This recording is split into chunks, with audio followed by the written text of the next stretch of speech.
Aam Aadmi party నిట్ట నిలువున చీలిపోయింది. రాఘవ్ చద్దా నేతృత్వంలోని 8 మంది ఎంపీలు బీజేపీలో చేరుతున్నట్టుగా ప్రకటించారు. ఆప్ రాజ్యసభ పక్షాన్ని బీజేపీలో విలీనం చేస్తున్నట్టు ప్రకటించారు.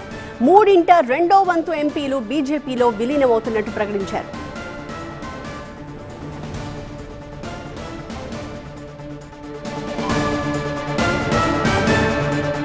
కేజ్రీవాల్ తీరుపై తీవ్ర ఆగ్రహం వ్యక్తం చేశారు రాఘవ్. ఆప్ అవినీతి పరుల చేతుల్లో ఉంది అన్నారు. ప్రధాని మోదీ, అమిత్ షా నాయకత్వంపై ఆకర్షితులై బీజేపీలో చేరుతున్నట్టు ప్రకటించారు. రాఘవ్ చద్దాతో పాటు సందీప్ పాఠక్, అశోక్ మిట్టల్, హర్భజన్ సింగ్, రాజేందర్ గుప్తా, స్వాతి మాలివాల్, విక్రమ్ సింగ్ సహానీ బీజేపీలో చేరుతున్నట్టుగా ప్రకటించారు.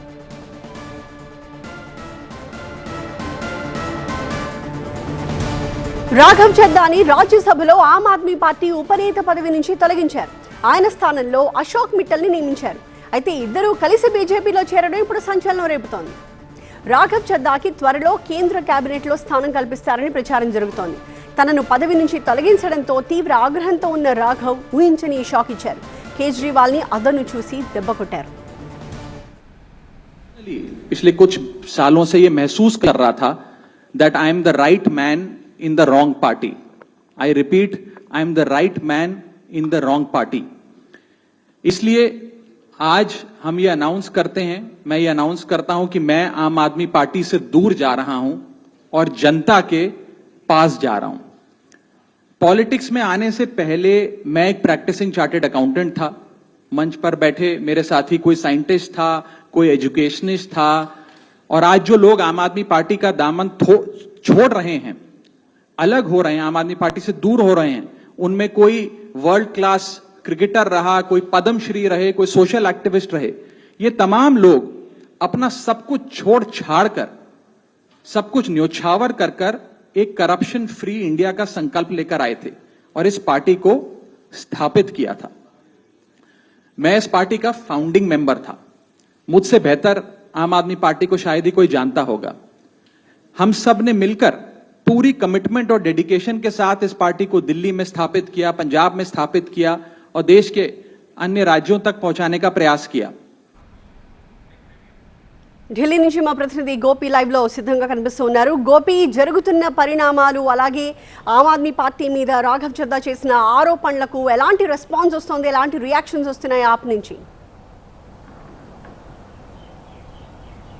ఎస్, జాతీయ రాజకీయాల్లో ఇది ఒక కీలక పరిణామంగా మనం చెప్పాల్సి ఉంటుంది. ఆమ్ ఆద్మీ పార్టీ సామాన్య ప్రజల కోసం పుట్టిన పార్టీగా చెప్పుకునే ఆప్ పార్టీకి సంబంధించిన ఎంపీలు 10 మంది రాజ్యసభ ఎంపీలు ఉంటే అందులో మెజారిటీ ఎంపీలు ఇప్పుడు బీజేపీలో ఆప్ రాజ్యసభ పక్షాన్ని విలీనం చేయడం జరిగింది. మరి కాసేపట్లో రాఘవ్ చద్దా నేతృత్వంలో ఈ ఆమ్ ఆద్మీ పార్టీని వీడిన బీజేపీ ముఖ్యంగా ఎంపీలంతా కూడా బీజేపీ జాతీయ అధ్యక్షుడు నితిన్ నబీన్ని కలవబోతున్నారు. ప్రధానంగా ఆమ్ ఆద్మీ పార్టీ ప్రజలకు దూరం అవుతోంది, ప్రజా ఆకాంక్షలను నెరవేర్చలేకపోతోంది. అలాగే ఏదైతే సంకల్పంతో మేము మా కెరీర్లందరినీ కూడా వదులుకొని ఈ ఆమ్ ఆద్మీ పార్టీని స్థాపించి అవినీతి రహిత సమాజం కోసం మేము పాటుపడాలనుకున్నామో అది ఆమ్ ఆద్మీ పార్టీ వల్ల ప్రస్తుతం సాధ్యపడడం లేదు. ప్రధాని నరేంద్ర మోడీ, అమిత్ షా నేతృత్వంలో పనిచేసేందుకు సిద్ధంగా ఉన్నామంటూ రాఘవ్ చద్దా కాసేపటి క్రితం ప్రకటించారు. నేను సరైన వ్యక్తిని కానీ తప్పుడు పార్టీలో ఉన్నానన్న కీలక వ్యాఖ్యలను కూడా ఆయన చేశారు. ఈరోజు ముఖ్యంగా 2/3 మెజారిటీ ముఖ్యంగా పార్టీకి సంబంధించిన రాజ్యసభ పక్షాన్ని మొత్తాన్ని విలీనం చేయాలంటే కావాల్సిన సంఖ్యాబలం మొత్తాన్ని కూడా వీళ్ళు ముఖ్యంగా సంపాదించుకున్నారు. ఇటు సందీప్ పాఠక్ కానీ, అశోక్ మిట్టల్ కానీ, రాఘవ్ చద్దా, హర్భజన్ సింగ్, స్వాతి మాలివాల్, ఈ విధంగా ముఖ్యంగా 8-9 మంది ఎంపీలంతా కూడా ఇప్పుడు ఒక సంజయ్ సింగ్ మినహాయించి మిగతా వారంతా కూడా బీజేపీలో చేరిపోతున్నట్లుగా ప్రకటించడం జరిగింది. పూర్తిగా ఆమ్ ఆద్మీ పార్టీ ఏదైతే లక్ష్యాలని పార్టీ ఫౌండింగ్ మెంబర్గా ఉన్నాను, చార్టెడ్ అకౌంట్గా ఉన్నాను, హర్భజన్ సింగ్ క్రికెటర్గా ఉన్నారు, అశోక్ మిట్టల్ విద్యా సంస్థలు నడుపుతున్నారు, సంజయ్ పాఠక్ సైంటిస్ట్గా ఉన్నారు. సో ఈ విధంగా ప్రతి ఒక్కరూ ఈ విధంగా వివిధ కెరీర్ల నుంచి వచ్చి వాళ్ళ కెరీర్లను పక్కన పెట్టి సమాజం కోసం పనిచేయాలని చెప్పి మేము వచ్చాం. కానీ ఆ దిశగా ముఖ్యంగా పార్టీ పనిచేయడం లేదు అన్న కీలక వ్యాఖ్యలు చేశారు. అయితే దీనిపైన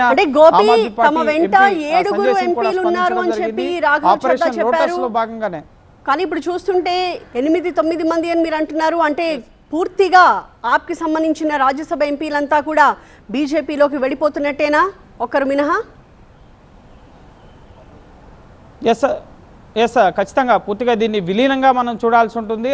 రాజ్యసభ పక్షం గతంలో చంద్రబాబు ముఖ్యంగా 2019లో ఎన్నికల్లో ఓడిపోయిన తర్వాత ఏ విధంగా అయితే టీడీపీకి సంబంధించిన ఎంపీలంతా కూడా బీజేపీలో విలీనం అయ్యారు. సో అదే తరహాలో ఇప్పుడు ఆమ్ ఆద్మీ పార్టీకి సంబంధించిన ఎంపీలంతా కూడా ఇటు బీజేపీలో పూర్తి స్థాయిలో విలీనం అయిపోతున్నారు. సో ముఖ్యంగా ఈ ఎంపీల కలయికతో 150 పై మార్కుకి ముఖ్యంగా ఎన్డీఏ అలాగే బీజేపీ సంఖ్యాబలం అనేది పెద్దల సభలో పెరగబోతోంది. సో ఖచ్చితంగా నెక్స్ట్ వచ్చే కీలక బిల్లుల విషయంలో ఇటీవల కాలంలోనే ఇటు ఇండియా అలయన్స్లో భాగస్వామ్యంగా లేము అని చెప్పుకుంటూనే Aam Aadmi party India alliance కూటమి సమావేశాలకి ఆ పార్టీకి సంబంధించిన పార్లమెంటరీ పార్టీ నేతలు వెళ్తున్నారు, ఆ ఇండియా అలయన్స్కి మద్దతు ఇస్తున్నారు. సో ఇప్పుడు ఈ నేతలంతా కూడా రాఘవ్ చద్దా, హర్భజన్ సింగ్ అలాగే స్వాతి మాలివాల్ గతం నుంచి పార్టీకి దూరంగా ఉన్నారు. ఇటీవల ముఖ్యంగా డిప్యూటీ లీడర్ పదవి నుంచి తొలగించడం, పంజాబ్ నుంచి ముఖ్యంగా రాఘవ్ చద్దాకి రాజ్యసభ ఇచ్చారు. సో అక్కడ నుంచి ఆయన ఎన్నికైన తర్వాత Z+ కేటగిరీ సెక్యూరిటీని ఆయనకి తొలగించడం జరిగింది. సో పార్టీ కార్యకలాపాలకు కూడా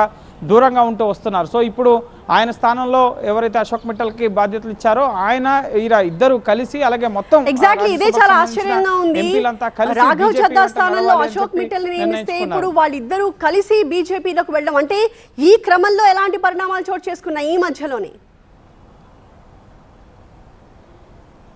ఎస్ పార్టీ పరంగా ముఖ్యంగా ఒక్క రాఘవ్ చద్దాకే కాదు మిగతా రాజ్యసభ ఎంపీలకు సంబంధించి కూడా ముఖ్యంగా వారి వైఖరిలో మార్పు వచ్చినట్లుగా మనం గమనించాల్సి ఉంటుంది. ఒక రాఘవ్ చడ్డానే కాదు, రాఘవ్ చడ్డా అనేక ప్రజా సమస్యల్ని పార్లమెంటు వేదికగా లేవనెత్తున్నారు. అలాంటిది ముఖ్యంగా ఆయన స్థానంలో అశోక్ మిట్టల్ తీసుకొస్తే అశోక్ మిట్టల్ అలాగే మిగతా ముఖ్యంగా నేతలు కూడా కలిసి ఇప్పుడు బీజేపీలో కలిసిపోయేందుకు సన్నద్ధమయ్యారంటే సో ఖచ్చితంగా పార్టీలో ఇంటర్నల్గా ముఖ్యంగా పార్టీపై ఆమ్ ఆద్మీ పార్టీ పైన ఆమ్ ఆద్మీ పార్టీలో ఉన్న నేతలపైన వస్తున్న అవినీతి ఆరోపణలు కానీ ఈ పార్టీ సిద్ధాంతమే ముఖ్యంగా అవినీతికి వ్యతిరేకంగా పోరాడడం కానీ ఢిల్లీ లిక్కర్ స్కామ్ కానీ పంజాబ్లో డ్రగ్స్ దందాలు కానీ సో ఇవన్నీ కూడా ముఖ్యంగా పార్టీకి చెడ్డ పేరు తెస్తూ తమకు కూడా తమ కెరీర్లు వదులుకొని వచ్చిన తమకు కూడా చెడ్డ పేరు వస్తుంది, మేము సరైన వ్యక్తులమే కానీ పార్టీ సరిగా లేదంటూ సో ప్రజల కోసం పనిచేసే పార్టీతో మేము కలిసి వెళ్ళాలనుకుంటున్నాం అంటూ బీజేపీలో వీళ్ళు కలవడానికి సిద్ధమయ్యారు. సో అందులో భాగంగానే మరి కాసేపట్లో బీజేపీ జాతీయ అధ్యక్షుడిని బీజేపీకి సంబంధించిన ఎంపీలంతా కూడా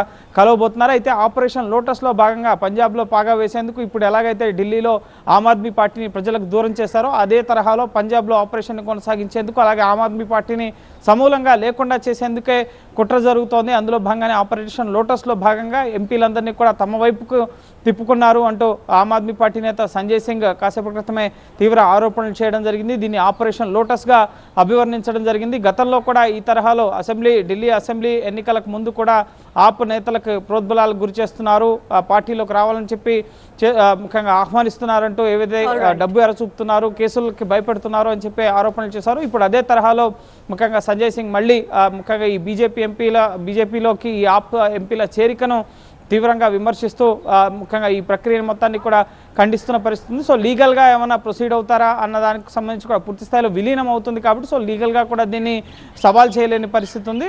సో ఒక రకంగా అయితే రాజ్యసభలో బీజేపీ సంఖ్యాబలం పెరగడంతో పాటు జాతీయ రాజకీయాల్లో ఇది ఒక కీలక పరిణామంగా అయితే మనం చూడాల్సి ఉంటుంది.